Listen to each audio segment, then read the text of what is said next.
Jack and the Beanstalk.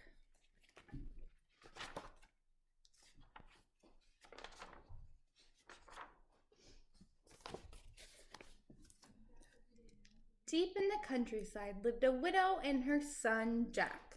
Their cottage was crumbling and their clothes were patched. They were very, very poor. One day, Jack's mother said, "We must sell our cow. Take her to our market, Jack, and bring home some gold pieces." And so he went off to town.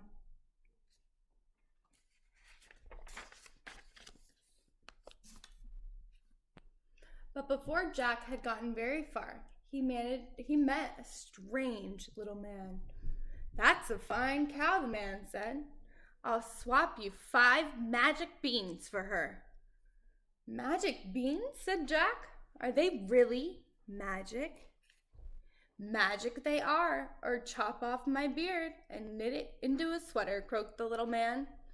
Magic beans! Jack couldn't wait to tell his mother.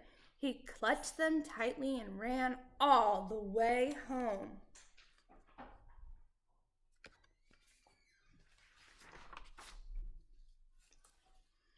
Jack's mother was furious.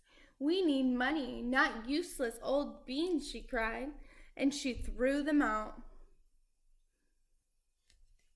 But late that night, a tiny bean started to sprout and poked out from the ground, and then it grew and grew and grew.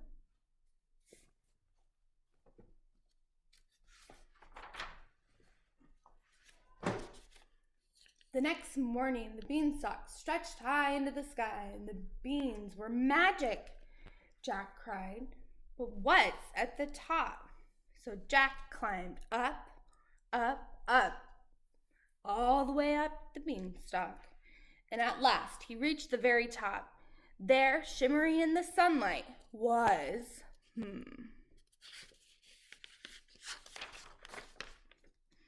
a magnificent castle. Just then, Jack's stomach started to rumble. "I must find some breakfast," he thought, and he tapped on the castle door. The door creaked open, and a huge giantess smiled down. "Hello," Jack shouted. "Please, do you have any food?" "You poor thing," boomed the giantess. "Come right in, but quickly before the giant gets up."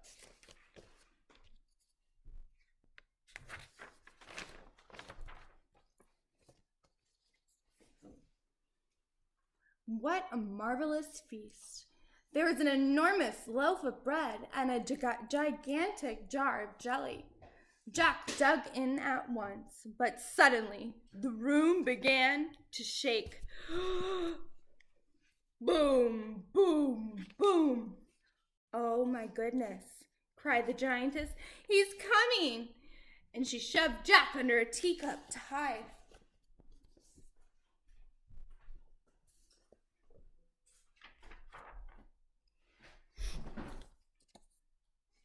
Into the room stomped a scary, hungry giant. "Fee, fi, fo, fum, I smell the blood of an Englishman," he said. "Be he alive or be he dead, I'll grind his bones and make him my bread."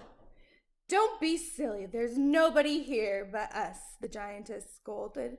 "Now go and wash your hands before breakfast."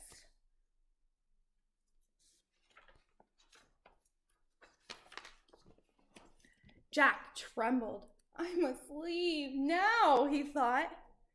He was halfway down the hall when he heard a squawk.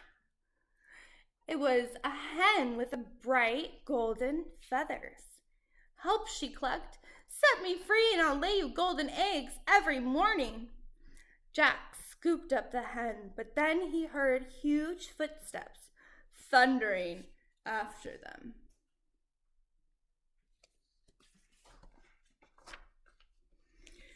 "Fee, fi, fo, fum," roared roared the giant.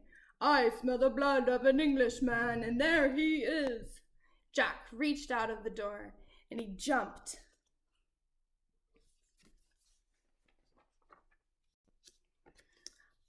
And slid down the beanstalk. Down, down, down he went, all the way back to his cottage. "Mother, quick, bring the axe!"